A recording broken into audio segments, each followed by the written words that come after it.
In honor of #MeToo, in honor of the Libra New Moon, in honor of Uranus opposing the Libra New Moon and opposing the Sun, asking us to awaken, shaking everything up that is no longer serving us, in honor of Jupiter and Scorpio as we make the descent, as we begin to excavate those dark hidden places, I would like to share a story with you. For me, stories are medicine. They are comfort, and they assist us in making deep connections to ourselves and to others. You'll find this story buried within the pages of If Women Rose Rooted by Sharon Blackie. The Loss of the Voices of the Wells.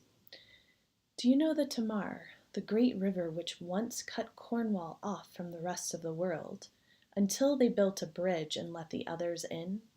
Do you know its story, the story of the water nymph, Tamara, who was turned by her father into a stream and then grew up into a mighty river?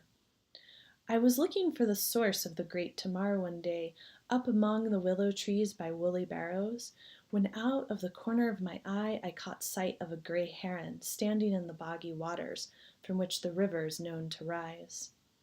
At least I thought it was a great heron, but when I turned to look at it, in the place where I thought the heron had stood was a tall, skinny old woman, all dressed in gray and with scraggly white hair. I imagined at first that she hadn't seen me, but then suddenly she turned her head and began to speak to me. "I don't imagine you remember," she said, quite apropos of nothing, "that once the court of the Fisher King could be found along the banks of the Tamar." I was taken aback, but found my tongue and answered politely that I'd never heard such a story. She laughed, a curious sound, more shriek than laugh, if truth be told. "It's no story, girl," she said. "In the kingdom of Logris, for that was what this land was called, in those days were all the riches of the world, and they came from the court of the Fisher King, gold and silver, splendid furs, nourishing foodstuff, and beautifully woven cloth. The people did not lack for health and comfort and beauty, but more than this, from the court of the Fisher King came falcons and merlins, goshawks and sparrowhawks, wolf and bear, badger and fox, all the beautiful wild things of the land. In those days, when the king's court could still be found, there was such an abundance of riches throughout this land that everyone was awestruck by it. I don't quite know how it happened, for I didn't see her move, but all at once she was standing very close to me, her face just a couple of feet away from my own. Her eyes were black, black and shining as pools of tar, and I felt oddly vertiginous, as if I were being drawn in. It's not like that now, is it? Caught off balance, I simply shook my head. "You want to know what happened?" I nodded, of course. I've always loved a good story. "Well then, I'll tell you what happened.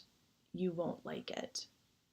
She shrieked that strange, not quite laugh again, head tilted up to the sky, and closed her eyes. She lifted her bony arms to the sky as if to call on it as a witness, and then she sighed, lowered her arms, and began. "In the old days, as I was saying, the kingdom of Logris was rich and beautiful, and the land offered nourishment for all, for it was properly tended and cared for. It's a contract, you see, people and the land. You care for it, and it cares for you. The source of the kingdom's life, the life-giving blood which surged in its veins, was the sacred water of the wells, which flowed up and out of the deep, potent waters of the other world. The wells were tended by maidens, and these maidens were the voices of the wells, and this is how they served. If a traveler in need should pass by a well in those times, a well maiden would appear, and if he asked reasonably, offer him the food he liked best and a drink of well water from her golden grail. The gift was given to all, freely, given in the spirit of service to the land. But then there came a king in the land who did not cherish the old customs or understand his contract with the land and the duties of hospitality, which travel both ways. That king's name was Amazons. The old woman paused and shuddered as she said his name, and I swear to you that a tremor passed through the ground beneath our feet, as if the land shuddered too, to hear it spoken out loud. As king, it was his duty to guard the land and those who lived on it.